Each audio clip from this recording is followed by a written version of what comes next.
Pegue sua Bíblia comigo e abra no livro de Zacarias, capítulo 1. Depois eu olhei para o alto e vi 4 chifres. Então perguntei ao anjo que falava comigo: o que é isso? Ele me respondeu: são os chifres que dispersaram Judá, Israel e Jerusalém. Depois o Senhor mostrou-me 4 artesãos. Eu perguntei: o que eles vêm fazer? Ele respondeu: ali estão os chifres que dispersaram Judá, ao ponto de ninguém conseguir sequer levantar a cabeça. Mas os artesãos vieram aterrorizar e quebrar esses chifres das nações que se levantaram contra o povo de Judá para dispersá-lo. Como estamos? Está feliz? Eu estou. Apesar de todos os desafios que enfrentamos nesse tempo, foram muitos, e não sem perdas, sem prejuízos, mas Deus é o que recompensa, restitui, devolve, e o final das coisas é melhor do que o seu início. E Deus está contemplando o seu povo, o seu olhar é bondoso, é misericordioso, é compassivo. Como um pai, ele diz: você é a menina dos meus olhos. Quantos têm filhas aqui? Quantos têm filhas aqui? Quantos olham para suas filhas assim, com aquele ar protetivo? Quantos são apaixonados pela sua esposa aqui? Sabe que se mexer com ela, é melhor mexer com você do que com ela. Quantos são? Então Deus é assim com o seu povo. Ele está olhando com aquele olhar supervisor. Quantos têm esse olhar supervisor assim, tipo, tá tudo bem? Nós temos aqui no texto 4 chifres, que segundo a Bíblia são 4 poderes, 4 potestades. Chifre na Bíblia é a figura de um poder. Está lá em Daniel essa descrição que fala desses poderes. E essas entidades, essas forças, essas potestades, são acusadas por Deus de dispersarem o povo de Judá, de Israel e de Jerusalém. Eles estão humilhando o povo de Deus, de maneira que o texto diz que ninguém sequer tem coragem de levantar a sua cabeça. Está aqui. De ninguém conseguir sequer levantar a cabeça. Eu vim aqui te dizer que Deus vai fazer você levantar a sua cabeça esses dias acima dos seus inimigos. Então, Deus, em resposta a essas forças que estão humilhando o seu povo, levanta um tipo diferente de guerreiro, de soldado, de oposição, de resistência. Ele diz que são artesãos, a palavra é ferreiros. Deus diz que está levantando esses artesãos, esses ferreiros, para aterrorizar esses chifres e quebrar todos esses poderes das nações, a fim de levantar a cabeça do seu povo e ajuntar os seus remidos que estavam dispersados. Eu estava falando sobre esse texto com o pastor Tiago. Ele me disse que quando a Babilônia entrou em Israel, ele viu isso na Bíblia, no comentário de Wycliffe, eles levaram cativo todos os ferreiros, os arquitetos, os artesãos, os marceneiros, todos aqueles que poderiam reconstruir a cidade, foram sequestrados, foram tomados, foram arrebatados pelo Império Caldeu. A guerra é uma guerra intencional e estratégica.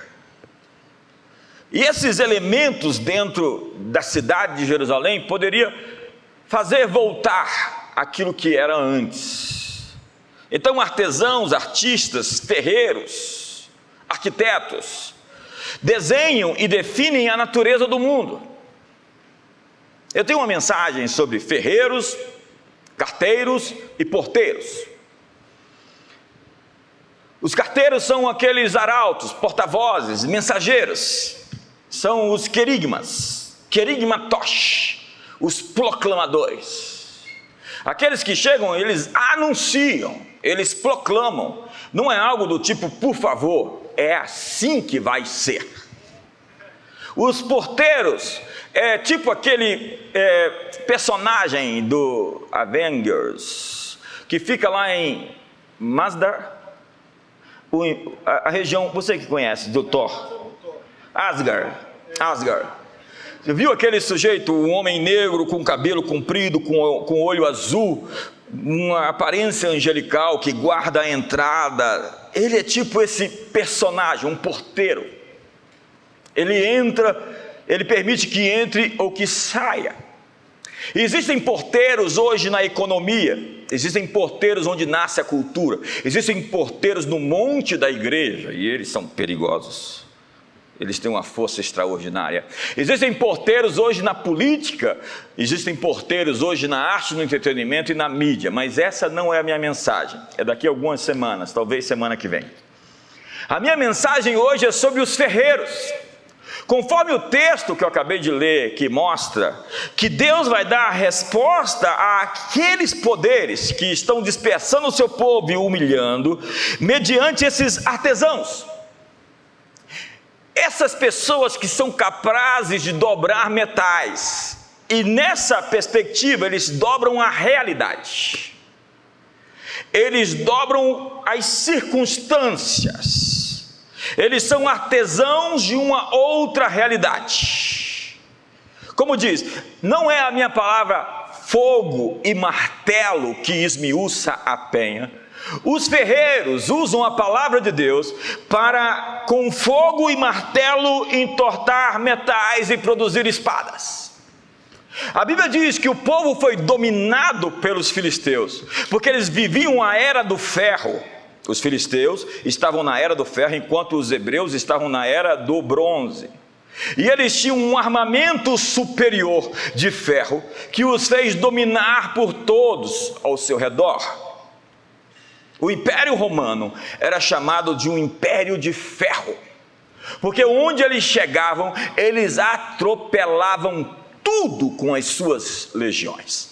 E eles eram um império do ferro, porque eles foram capazes de promover, de produzir muitas ferramentas, instrumentos bélicos para o uso dos seus exércitos. Ferreiros, artesãos, que resistem às forças do mal, são aqueles que trazem a sabedoria de um outro mundo para esse mundo. E, em primeiro lugar, os ferreiros que vão resistir ao avanço do mal, das trevas, da escuridão, dos chifres que fazem nos declinar, que nos põem depressivos, deprimidos para baixo, que nos espalham, que nos dispersam e, portanto, removem a nossa força, a nossa coesão, a nossa unidade. Veja a estratégia. Primeiro nos jogam para baixo. Todo o tempo estão nos jogando para baixo. Todo o tempo estão tirando a nossa força, a nossa energia, tentando derreter os nossos corações mediante o medo, o pavor, o pânico, uma cultura de desmaios. E, em segundo lugar, eles nos dividem, nos separam, nos afastam uns dos outros, promovem esse êxodo. E Deus diz: eu estou levantando um tipo de gente que vai dobrar a realidade, que vai entortar, que vai modificar as circunstâncias. Eles têm o fogo e o martelo, e eles sabem usar isso, de forma que as circunstâncias sejam dobradas, as circunstâncias sejam movidas, e a realidade nova seja criada. Eu pus as minhas palavras na tua boca, eu te cubro com a sombra da minha destra, para estender novos céus e nova terra. Isso tem a ver com o ministério profético. Trazer um novo mundo, novos céus e nova terra, com o ministério profético, com as palavras de Deus que estão em você. Agora, como os ferreiros fazem? Como eles agem? Qual é o seu modus operandi? Em primeiro lugar, esses ferreiros são criativos. Eles têm criatividade. Sabe, todas as crianças nascem artistas. É incrível ver a Shara lá em Israel com o braço quebrado. Lembra? Diz, eu quero fazer um show. E se apresentando para todos. Desinibida, totalmente expressiva. E o show dela valia a pena assistir, principalmente para mim. Crianças são assim, elas sonham com capas e com espadas, em ser super-heróis. Elas sonham em ser grandes. Elas têm imaginação. Até que encontrem o nosso sistema educacional. Sim, crianças estão dispostas a assumir riscos para mostrar seus talentos. Agora eu tenho uma garota youtuber, a Caris, totalmente desinibida, expressiva. Essa nova geração é incrível. Mas há um sistema que quer fazer-nos baixar a cabeça. Há um sistema que quer fazer-nos dispersar, que quer nos podar, nos encaixotar, nos limitar. Nosso sistema educacional é limitante. E se nós quisermos voltar a ser criativos, temos que voltar a ser crianças. A criança que você era se orgulha do adulto que você se tornou. Vamos assar de novo os seus sonhos infantis. No que você acreditava? No que você sonhava quando você era lá aquele minúsculo, e ainda muitos não cresceram? O que a Bíblia diz é: torne-se criança. Há muitas pessoas hoje vivendo na expectativa de alcançar a aprovação dos outros. Eu vou repetir. Lembre-se dos seus sonhos infantis.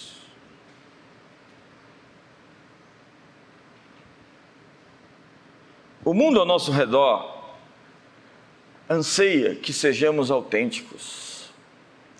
Ele não quer você uma cópia de ninguém. As pessoas estão atrás do verdadeiro você, do seu autêntico eu, da sua melhor versão, do seu perfeito você. E criatividade é normal para qualquer ser humano. Nós nascemos assim, e se nós não usarmos nossa criatividade para criar, nós vamos usá-la para destruir. É assim que os seus pensamentos estão fazendo com a sua ansiedade. Você imagina 1000 maneiras com as quais as coisas vão dar errada. Alguém disse, um covarde morre 1000 tipos de morte.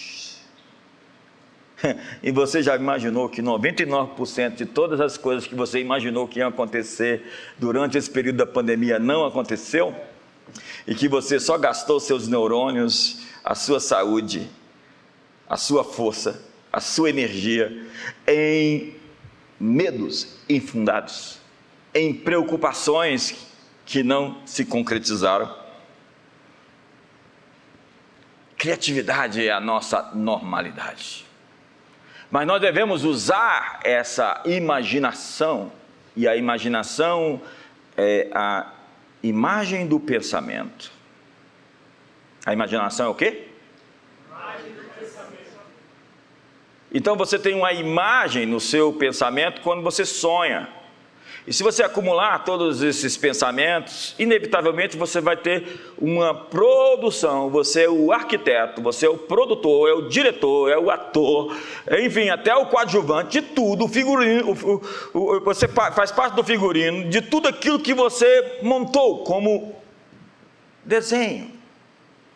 Tem um filme terrível chamado A Origem, onde o Leonardo DiCaprio, na verdade, ele trabalha tentando incutir uma ideia no profundo, no sonho, num estado menos defensivo, em que a pessoa está ali pronta para absorver ideias e conceitos e aceitar qualquer coisa que lhe seja dada. E é incrível como no sonho aparece o arquiteto dos sonhos, que monta inclusive cenários. O mundo espiritual é tão dinâmico. E tanto do lado de Deus, como do outro lado, nós estamos sendo alvo dessas investidas, de tentar nos fazer aceitar, crer, acreditar naquilo que os mensageiros, anjos, quer dizer mensageiro, querem nos fazer abraçar. E há muitas ideias na sua cabeça que não são suas, muitos pensamentos que estão passando pela sua mente e que você diz: por que eu estou pensando nisso? Veio do nada. Não, não veio do nada. Existe um mensageiro tentando fazer você acreditar, projetando as suas ideias na sua mente. Quantos estão comigo até aqui? Não, não está. Quantos estão comigo até aqui? Nós temos as respostas. Nós temos as soluções. Nós fomos criados para criar. Nós somos arquitetos de uma realidade que define a natureza do mundo que nós queremos habitar. Isso foi obra de um arquiteto, isso criou-se porque alguém imaginou essa cadeira onde você está sentado. Tudo isso foi pensado, imaginado, idealizado e produzido. Adão deu nome aos animais de acordo com a natureza que ele viu neles. Quando deu nomes a cada criatura, ele lhe deu uma natureza, ou discerniu a sua natureza e a nomeou. Nós nomeamos, damos nome, e algo que não tem nome supostamente não existe. Para existir tem que ter nome. Henry Ford disse: se houvesse eu perguntado às pessoas o que elas queriam, elas teriam me dito: nós queremos cavalos mais rápidos. Steve Jobs disse: as pessoas não sabem o que querem, até que alguém as mostre o que querem. A sabedoria, ela é criativa. Ela traz soluções aos problemas e expressões que movem a humanidade. Eu estava essa semana almoçando com o novo embaixador de Israel, e ele me falando sobre os últimos unicórnios que eles conseguiram produzir na terra, do tamanho do estado de Sergipe, que mana startup e inovação tecnológica. Empresas de bilhões de dólares nascendo num ambiente ermo, seco. Cidades tecnológicas sendo fundadas no meio do deserto. Agricultura de gotejamento, indústria robótica, soluções médicas, prêmios Nobel, empresas de bilhões. Tudo isso por uma razão: ferreiros que são capazes de criar, solucionar e estancar a miséria mediante a tecnologia. A tecnologia pode acabar com a pobreza no mundo. Jesus ensinou que o Pai tem prazer de dar mistério aos seus filhos. Graças te dou, ao Senhor dos céus e da terra, porque ocultaste essas coisas dos sábios e entendidos e as revelaste aos pequeninos, porque assim foi do teu agrado. A verdadeira sabedoria pertence aos humildes. E Deus quer te dar ideias novas. Diga comigo: ideias novas. Vamos lá, ideias novas. Deus quer te dar planos de negócios. Eu sentei com um empresário ontem, ele me disse: olha, Deus me deu isso, isso e isso, eu fui lá, fiz assim, assim, assim, e deu certo assim, assim, assim, e esse é o resultado. Deus deu a ele uma planta, em inglês é blueprints, ele deu a ele um desenho, ele viu o desenho. Quando Moisés subiu a montanha, ele viu o modelo que ele devia trazer para a terra. Isso é ser apostólico, é ver o modelo do céu e trazê-lo para a terra. Deus quer te dar um modelo de negócio. Deus quer te dar um casamento de sucesso. Quantos irmãos solteiros digam amém, amém, amém? Deus quer te dar músicas. Deus quer te dar roteiros de filmes. Deus quer te dar poesias. Deus quer te dar expressões criativas na sua área de trabalho. Ferreiros têm uma expertise em comum. Eles trabalham com excelência. A excelência tem um resultado avassalador e captura a atenção das pessoas. Eu gosto de ver coisas bem feitas. A excelência revela e testemunha a verdadeira natureza da sabedoria, seja na vida de um mecânico de automóveis, seja na vida de um médico, de um chefe de cozinha ou de uma dona de casa. A excelência glorifica a Deus. Nós temos uma política aqui: se nós não formos fazer bem feito, vamos deixar para depois. Quantos estão comigo aqui? Em nome de Jesus. A excelência é um dom da graça de Deus que pode ser chamado de brilhantismo, grandiosidade, supremacia, qualidade. Viver uma vida de excelência é a minha oferta para Deus nesse mundo. Eu posso não ser o melhor do mundo em algo, mas eu posso dar o meu melhor sempre. Tudo o que fazemos é para ser bem feito para Deus. Se comemos ou bebamos, façamos qualquer outra coisa, façamos tudo para a glória de Deus. Nós adoramos a Deus com o nosso trabalho. O seu trabalho é a sua adoração, e quando você trabalha para Deus, você faz o melhor que você podia fazer. É isso ou não? Porque Deus é quem nos recompensa, é Ele quem está vendo você dando o seu melhor e vai retribuir. Deus vai retribuir. Deus vai retribuir o seu esforço, o seu melhor. Nós adoramos a Deus com o nosso trabalho se torna a nossa oferta a Deus e aos homens. Oferecer a Deus o nosso trabalho o atrai para um ambiente de formas poderosas e não habituais. Excelência é a montanha acima de todas as outras. A excelência não tem concorrência. Você não precisa ficar pensando nos outros quando você dá o melhor que você pode entregar. O profeta disse: forjem seus arados, fazendo deles espadas, e das suas foices lanças. Diga ao fraco,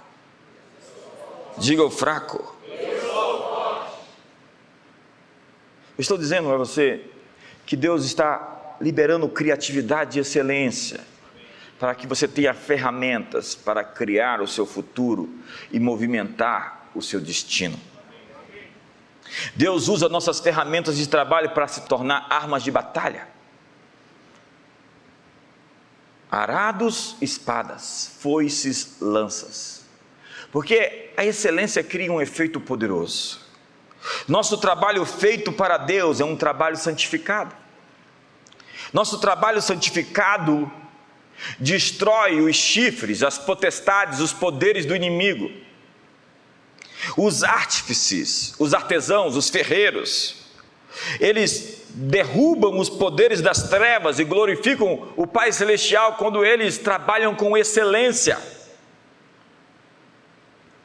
Efésios 3, verso 10 diz: para que pela igreja a multiforme sabedoria de Deus seja conhecida pelos principados e potestades nas regiões celestiais. O que a Bíblia está dizendo é que o trabalho e a obra de Deus será conhecido pela igreja. Nós deveríamos estar na vanguarda de todos os setores da sociedade. Por que não estamos? Porque nós inventamos uma teologia de nos esconder até o arrebatamento acontecer. Porque não somos mais aqueles que compõem as grandes sinfonias, como éramos, fazem as grandes catedrais, as suas grandes arquiteturas, ou promovem as grandes descobertas científicas, como assim eram todos os grandes cientistas de outrora, pensadores e filósofos. Porque nós inventamos uma teologia que enfraqueceu o nosso poder quando nós tornamos a Bíblia um livro simbólico ao invés de literal, e não cremos mais que tudo isso que está escrito é de fato aquilo que aconteceu na história. E há muitos progressistinhas dentro da igreja, inteligentinhos, que querem atualizar a Bíblia, dizer que de fato Adão e Eva eram personagens não históricos, mas algum tipo de personagens de um conto da carochinha. e que os milagres de Jesus não eram aquilo mesmo que estavam sendo descritos, senão uma história de um conto moral. Não, não. O Jesus de Nazaré é o mesmo ontem, hoje e para sempre será o mesmo. E a igreja é o lugar onde os céus e a terra se encontram. Ele está fazendo as mesmas coisas. E a propósito, Ele está aqui hoje. E Ele vai te visitar essa noite. Se não vai ser essa noite, vai ser nesse final de ano de qualquer jeito. Prepare-se, se arrume. Sabe, você vai ter um visitante ilustre. Qualquer hora dessa, Jesus vai aparecer para você de uma maneira nova, inusitada, que você nunca teve antes essa experiência. Por que digo isso? Porque isso aconteceu comigo muitas vezes. E vai acontecer de novo. Quantos estão ficando prontos para aquilo que Deus vai fazer? Jesus de Nazaré não é uma religião. Jesus de Nazaré é um relacionamento, é uma experiência pessoal. Chegaram os repórteres na casa do Billy Graham, logo cedo, dizem: é verdade que Deus morreu?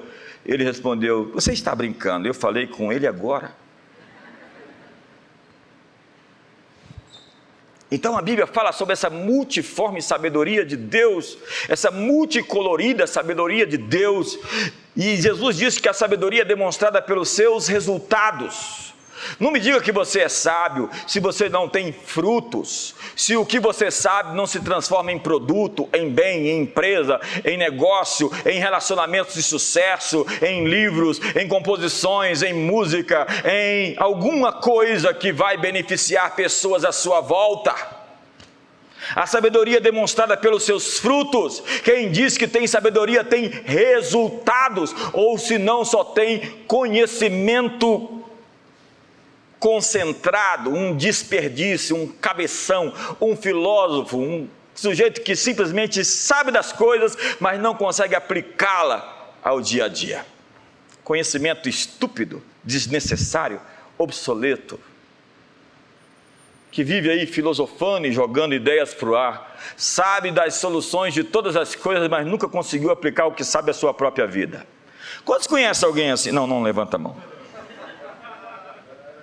Pense agora num anjo nos observando, o ponto de vista dele. O que a Bíblia diz é que nós devemos revelar a esse mundo as obras que nós fomos criados para fazer.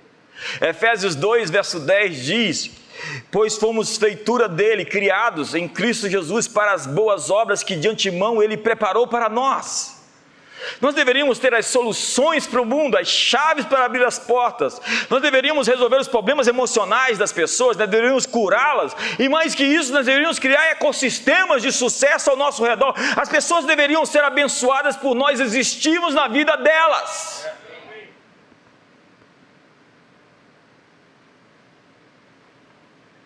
O trabalho feito com toda a nossa vontade se torna uma expressão da natureza de Deus fluindo através de nós. Olha o que diz Provérbios 22, verso 29, vai aparecer na tela, eu creio. Vês um homem perito na sua obra? Perante rei será posto, não perante a plebe. O que a Bíblia diz é que um homem bom no que faz será erguido à mesa dos príncipes, dos líderes. Se você é muito bom no que você faz, você vai ser chamado para servir as pessoas poderosas no mundo. Porque reis amam a excelência. A excelência é a ferramenta que Deus nos dá para exercer influência. Quantos querem ser influentes aqui? A excelência é o caminho da promoção. Quando Faraó viu José, ele disse: você é esse homem.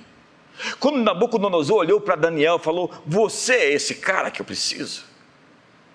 Sabe, existem tantos empregos com altas recompensas e tão pouca gente capacitada para ocupar esses lugares. Gente tão desatenta procurando as melhores oportunidades. É o caminho para ter influência com os poderosos, porque os ferreiros, além de serem criativos e terem excelência, eles têm integridade. Porque não adianta ser capaz, não adianta ter dons. Se você tem criatividade e excelência, mas não tem caráter, tudo está perdido. Quantos exemplos nós temos de pessoas com excelência, criatividade, sem integridade? São aquelas pessoas que subiram a montanha e tiveram que descer. Essa é a receita para o desastre. Um homem que não consegue conter seus impulsos sexuais. Um homem que não consegue controlar seus impulsos, seus apetites, sua gula, sua glutonaria ou a bebida. Eu costumo dizer que quem não tem uma experiência com o Espírito Santo está enchendo a cara de alguma coisa. E se você anda bebendo e ficando bêbado, sinto dizer que você é um desastre. Porque a Bíblia diz que todas as vezes que um homem de Deus bebeu e ficou bêbado, deu muito ruim. Lembra de Jacó? Acordou com a mulher do lado que nem sabia quem era e deu aquele grito: não é possível. Lembra de Ló? Dormiu com as 2 filhas. Lembra de Noé?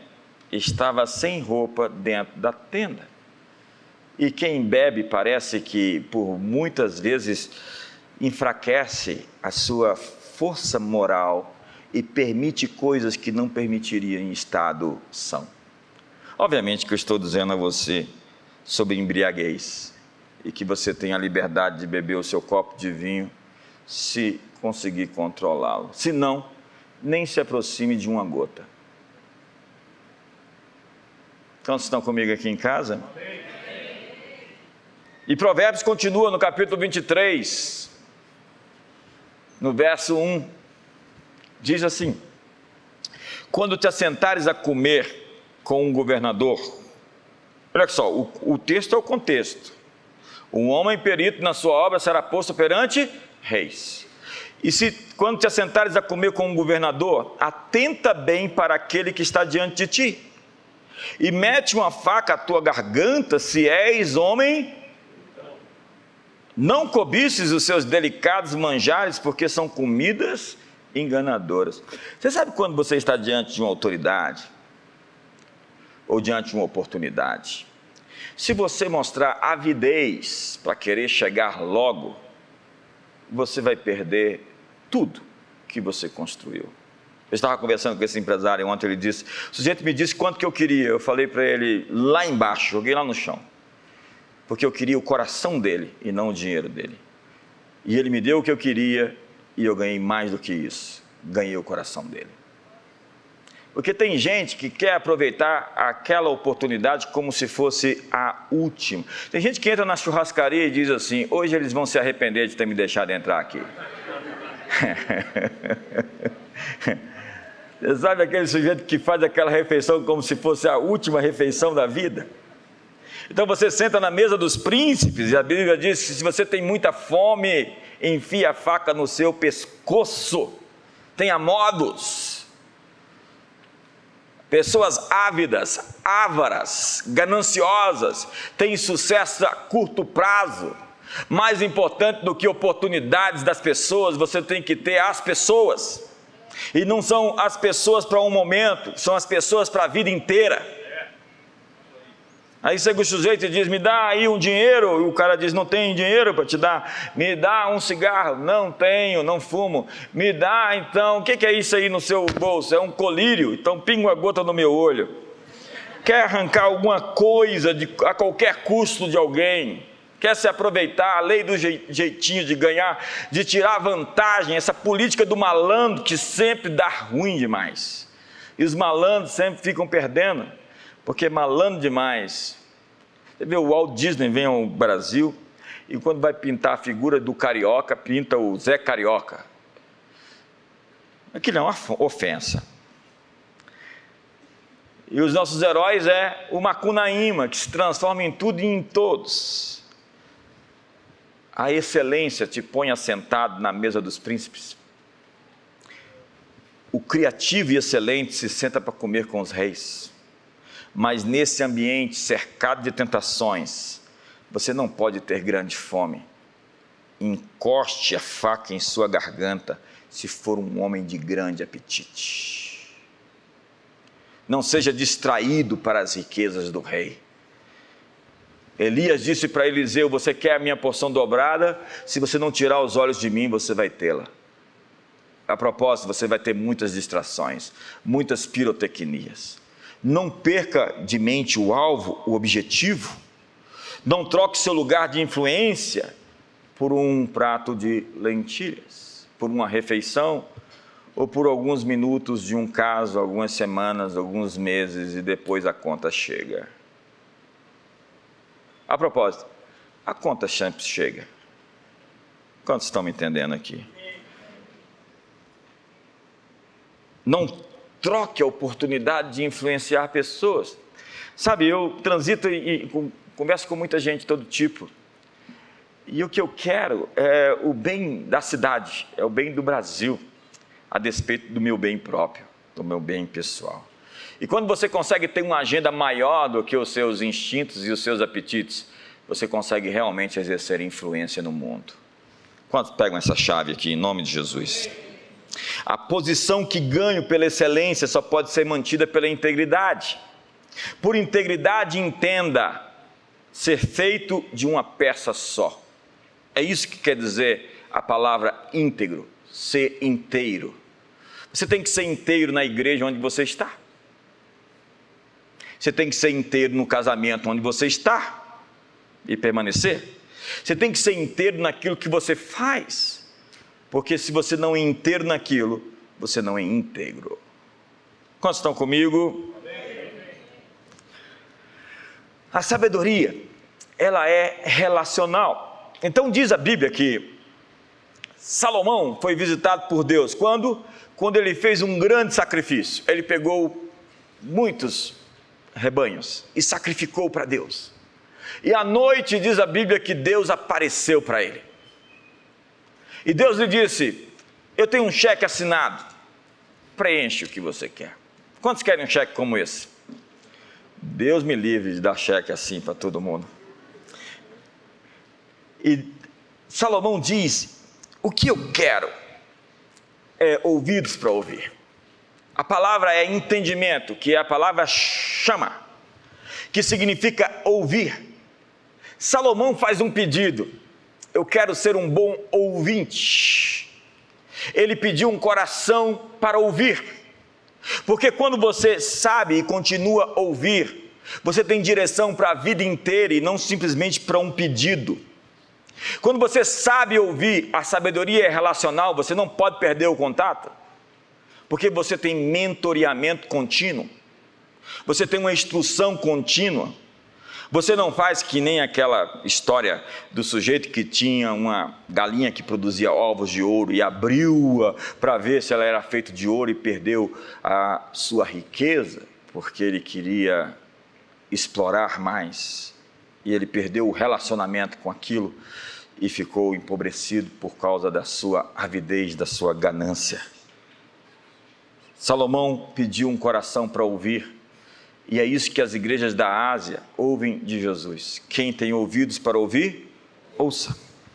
Sabedoria não é apenas um depósito feito em alguém que tem todas as respostas, mas implica na habilidade de continuar ouvindo Deus falar. Sabe, eu ouvi Deus falar décadas atrás, e eu ouço Deus falar toda semana.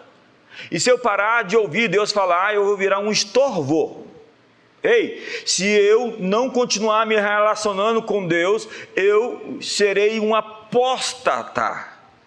Há pessoas que falam das experiências que tiveram com Deus. Eu sinto dizer, se você tem muitas histórias do passado, e você não tem histórias do presente, você precisa reformular a sua vida.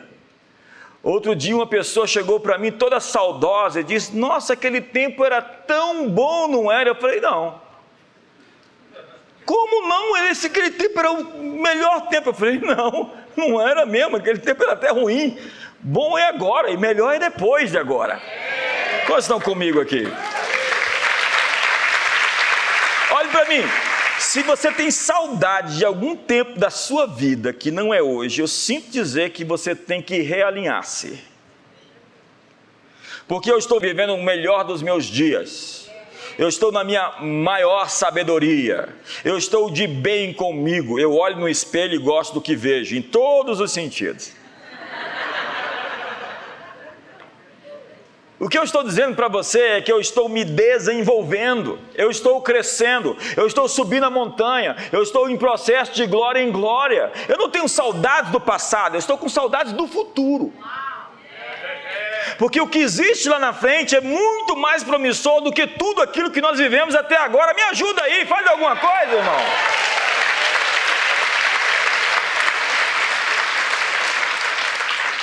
Então, Salomão, esperto que era, disse: eu quero ter sabedoria para te ouvir. E a sabedoria dele era tão incrível, porque ele estava conectado a uma fonte sem fim. Nós precisamos de um relacionamento de continuidade. Nós precisamos dar continuidade ao que começamos. Tem gente que corta, que interrompe processos abortivos dos sonhos, que não consegue se conectar com as pessoas do seu destino, no seu casamento, relacionamentos a longo prazo. E Deus diz para Salomão: se andares nos meus caminhos e guardares os meus estatutos e os meus mandamentos, como mandou Davi, teu pai, prolongarei os teus dias. Ei, que mensagem é essa de prolongarei os seus dias? Acabou com o estoicismo, acabou com o fatalismo. Você não tem uma data para morrer, depende de você. Não se cuida não para ver. Tem gente que morre prematuramente, antes do tempo.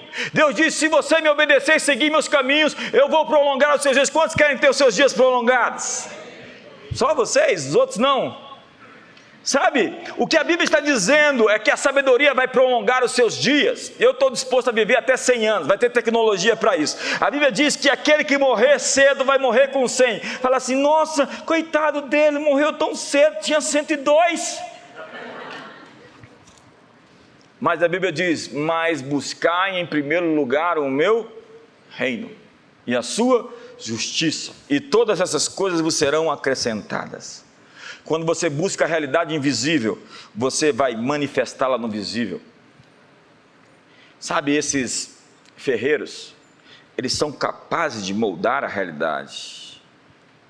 Eles arrancam da areia microchip, eles transformam miséria em riqueza. Eles pegam energia solar e transformam em baterias para abastecer cidades. Eles são capazes de transformar o que existe no que precisam.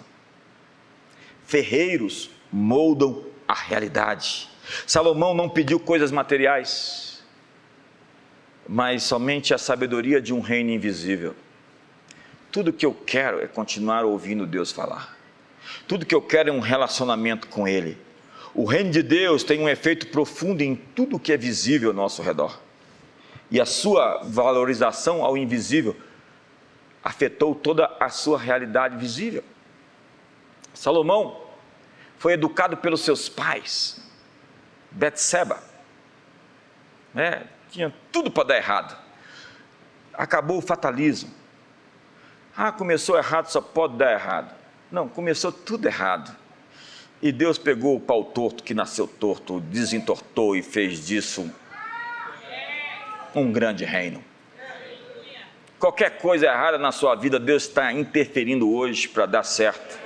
Qualquer coisa na sua vida que esteja torta, Ele está realinhando. Ele está consertando as coisas no seu futuro. Agora Ele está invadindo o seu futuro e está trazendo a palavra que você precisa para criá-lo.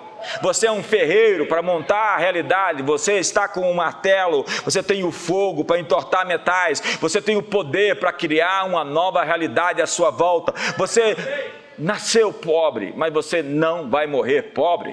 Você pode ter muitos traumas psicológicos e muitas maldições, assédios espirituais, mas os demônios vão pedir para sair da sua vida, porque eles não vão aguentar a unção que está sobre você. Me ajuda aí, irmão.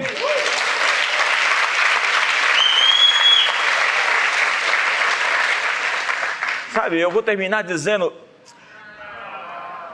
o pai de Salomão, Davi, valorizava tanto a presença de Deus, mais do que a própria vida. Davi é o homem da presença. Você vê, a arca é tirada de Israel e Saul passa todo o tempo e nem lembra da arca. A primeira ação, a primeira atividade de Davi como rei: vamos buscar a arca da aliança. Davi é um homem acostumado com a presença de Deus, e quando ele erra, ele diz: não retires de mim o teu espírito, não retires de mim a tua presença. Ele não está preocupado com a reputação dele como Saul, ele está preocupado com Deus, com o relacionamento que ele tem com Deus. Ele sabe que ele feriu a sua relação com Deus, porque ele, em primeiro lugar, presta contas para Deus. Isso é um homem segundo o coração de Deus. E se você continua errando, é porque você precisa nascer de novo, talvez, porque você nunca teve um encontro com Deus de verdade. Porque, primeiro, antes de ser fiel à minha esposa, eu sou fiel a Deus, e é isso que me faz me manter firme até aqui, me ajudou o Senhor. E você precisa continuar com Deus, ouvindo Deus falar, sob pena de ficar para trás como objeto de observação arqueológica. Tem gente que tem tanta história para contar antiga. Eu quero as histórias novas. Eu terei histórias novas esse ano. Eu falei hoje de manhã, eu terei muitas histórias. Eu vou escrever um livro sobre histórias poderosas, e não as histórias simplesmente do passado. Eu posso contar sobre histórias de arrebatamento, de encontros com Deus, mas os meus maiores encontros com Deus ainda estão à frente, adiante. Sabe, Davi abraçou princípios mesmo com custas pessoais. Ele tinha Saul nas mãos, e ele podia adiantar o reino. Afinal de contas, esse rei foi rejeitado, eu já fui ungido, é fácil agora fundar a minha dinastia. Saul caiu nas minhas mãos, e tinha até profeta para dar palavra. Cuidado com esses profetas, você está ouvindo os profetas errados. Tem um bando de profeta maluco por aí, enchendo a sua cabeça de palavra falsa, tentando fazer você apostatar da fé. Você tem que ter casa, você tem que ter liderança, você tem que ter mentor, tem que ter discipulado. Os homens de Davi dizem: o Senhor entregou Saul nas tuas mãos.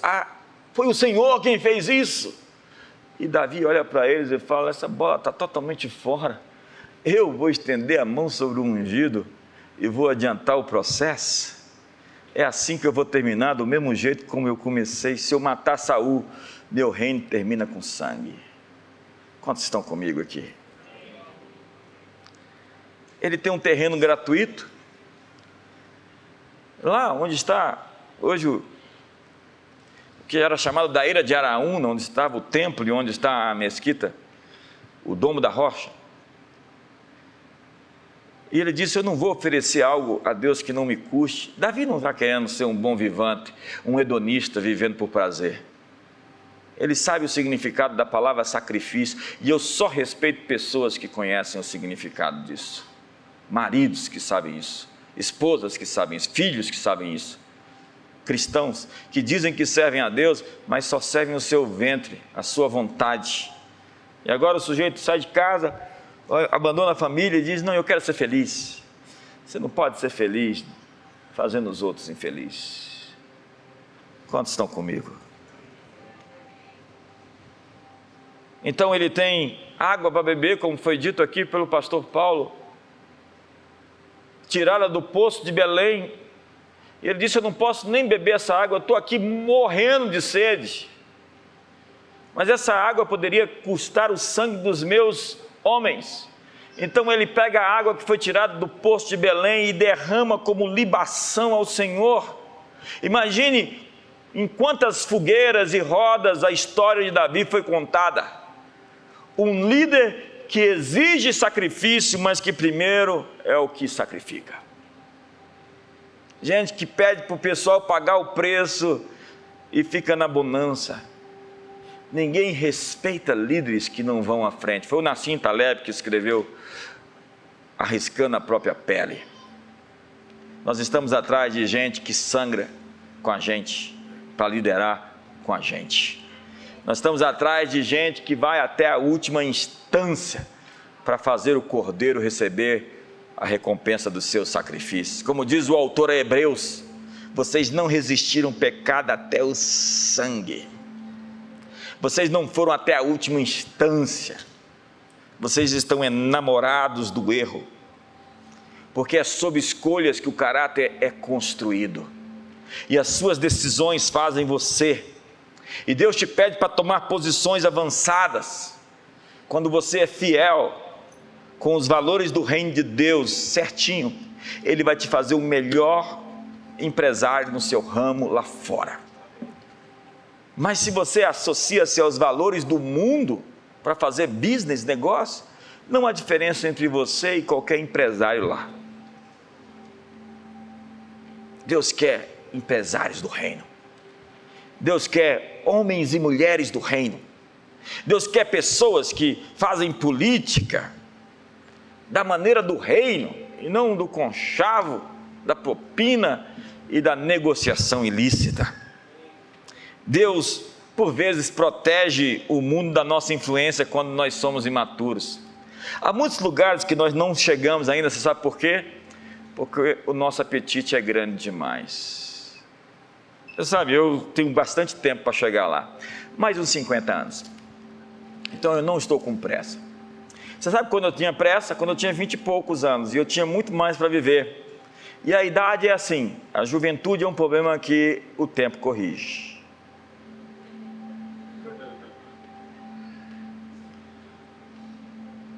Eu não tenho pressa para chegar.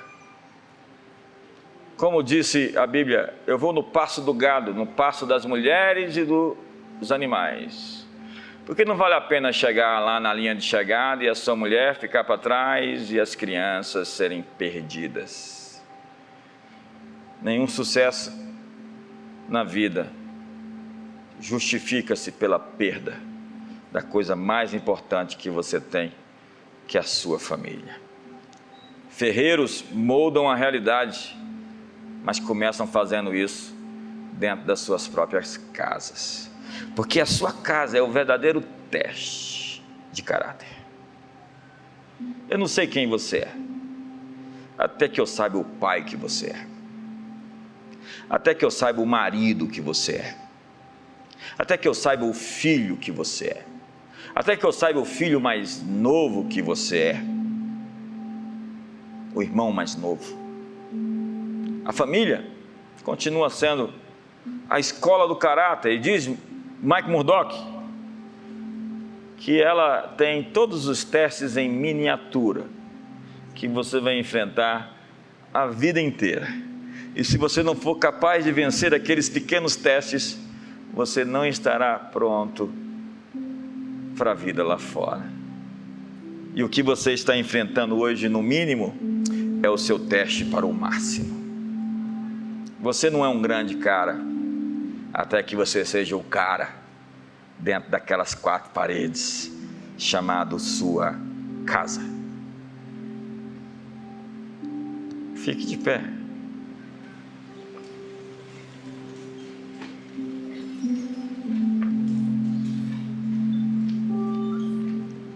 Sabe, eu quero falar depois dos porteiros, mas nós precisamos dos porteiros certos, das pessoas certas, nos lugares certos, e não pessoas que estão em seu nome. Eu não estou aqui no meu nome, e é por isso que eu tenho autoridade. Eu não vim a vocês no meu nome, não estou aqui para o meu engrandecimento. Jesus disse que todo aquele que vem em seu próprio nome não foi enviado pelo Pai. Eu estou aqui pela glória de alguém,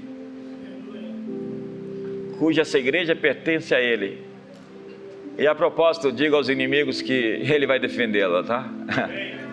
Ele vai lutar por ela. E dura para ti recalcitrar contra os aguilhões. Atacar o ministério não é uma boa coisa para você. Saulo, por que me persegues? Mas ele estava perseguindo quem? Os crentes. E Jesus disse: você está perseguindo a mim. Eu estou aqui no nome de Jesus para dizer que essa coisa difícil demais de entortar vai virar. Que essa maldição que te persegue por tanto tempo, você tem a ferramenta. Hoje eu sinto essa transcendência, desde o início, para dizer que existem ferramentas para você dobrar o seu destino, para você virar essa chave, empurrar, enfiar o pé e abri-la se for preciso. Deus disse: eu ungi meu servo Ciro e diante dele nenhuma porta ficará fechada. Eu vim aqui com a autoridade do nome de Jesus para dizer que as portas fechadas na sua vida estão se abrindo hoje. Você acredita numa palavra como essa? Eu estou aqui na autoridade do nome de Jesus para te dizer que essa doença não vai te vencer. Ei, essa doença não é para a morte. Esse diagnóstico está sendo removido, reescrito, refeito. Ele é o médico dos médicos, ele tem a última palavra na sua vida. Então todo câncer desapareça, toda doença no sangue agora suma, todo poder que tenta destruir a sua vida e ceifar você antes do tempo, eu declaro a morte do mal. Se seque até a raiz toda célula destrutiva em seu corpo, todo vírus, toda doença, toda anomalia. Receba cura hoje.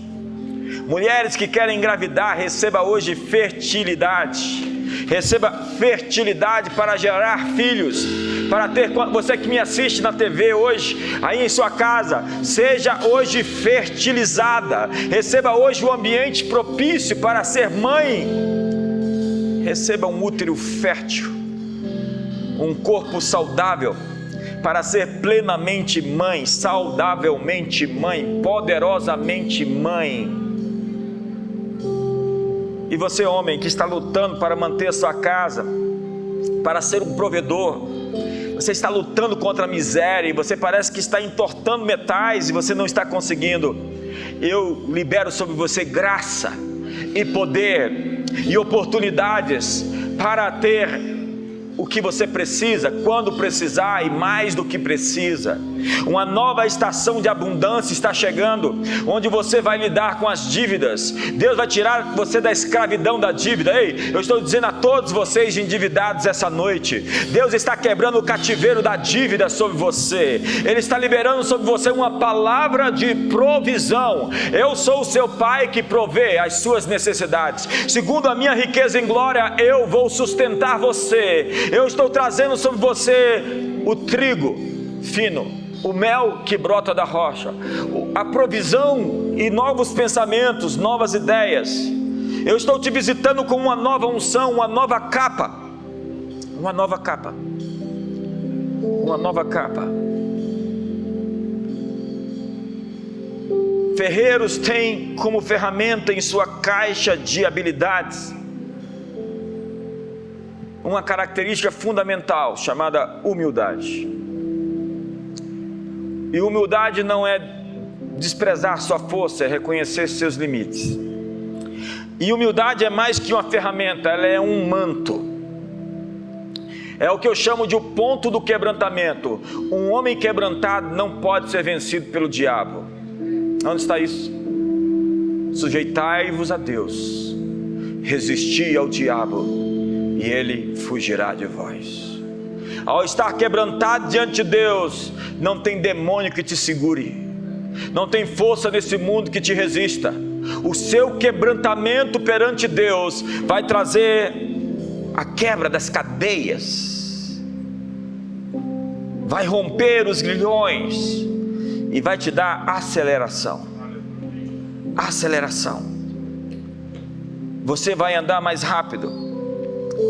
Esses próximos 3 meses, Deus vai te dar chaves para abrir portas. Outubro, novembro e dezembro será um ciclo novo. Pai, hoje eu oro por essas ferramentas. Eu oro hoje por esses instrumentos. Eu oro hoje por essas espadas que eram reias de arado, essas lanças que eram podadeiras. Eu oro hoje por aquilo que precisamos, e que precisamos, mas já temos, em outra forma. com outros elementos, com outra aparência. Transforma o que temos no que precisamos e cria realidades novas, sustentadas pela tua mão poderosa, e abre caminhos e cria novas atmosferas. Faz dessa casa tumultuada um lar de amor, um ninho de amizade e de felicidade. Tira a divisão, a ira, a discórdia, a dissensão, a facção. Há leitos aqui manchados pelo adultério, leitos manchados aqui pela traição. É hora de você realinhar, diz o Senhor, e eu estou te dando a oportunidade de fazer isso. Essa é a sua chance, agarre-a. Você pode mudar o seu destino se você agir rápido, se você se arrepender, se você corrigir seu caminho. Há pessoas aqui avarentas, que têm medo de ficar pobre e que fazem qualquer coisa por mais algum dinheiro. Deus diz: o seu sucesso tem que ser permanente e você não precisa de pressa, porque eu sou o seu pai e eu vou cuidar de você. É a sua descrença que faz você ficar ávido e com um apetite que lhe tira da mesa das melhores negociações. Sim, o Senhor está falando com você. Você está sendo tirado de oportunidades por conta da pressa de chegar onde você estará se você for mais devagar. Creia em mim, creia no seu Pai, creia que eu estou segurando você e conduzindo você, porque a sua pressa pode te atrasar. Há pessoas aqui solteiras que se envolveram em tantas confusões e Deus te tirou de todas elas, mas é a hora de você se consagrar e se dedicar a uma busca por alguém que vai de fato responder aos seus anseios. Não um caso, não simplesmente um relacionamento a mais. Rapaz, não um troféu. Não é assim que se faz na casa de Deus, no reino de Deus. Santificai-vos, porque amanhã o Senhor fará maravilhas no meio de vós. Levante as suas mãos, eu tenho que encerrar, mas eu quero dizer: receba essas ferramentas hoje. Martelo e fogo. Receba hoje essa capa, esse ponto de quebrantamento para mudar qualquer sentença, para revogar qualquer juízo. Os juízos contra você que o diabo pronunciou, as sentenças lançadas estão sendo removidas. Quando você se humilha perante Deus, Ele te exalta. Humilhai-vos perante a potente mão de Deus para que Ele te exalte. Simplesmente se dobre, se renda perante Ele, e Ele te levantará acima das suas circunstâncias. Levante as suas mãos e receba transcendência, poder, capacidade, verdade, habilidade, humildade.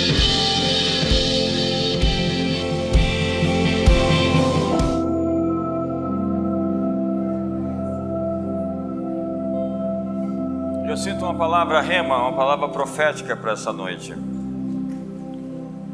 A humanidade está mudando de ciclo. Uma nova estação está emergindo. E nessa estação, quem for capaz de avançar rápido, correr, se adiantar, vai ter as oportunidades mais poderosas para realinhar o mundo para o seu destino.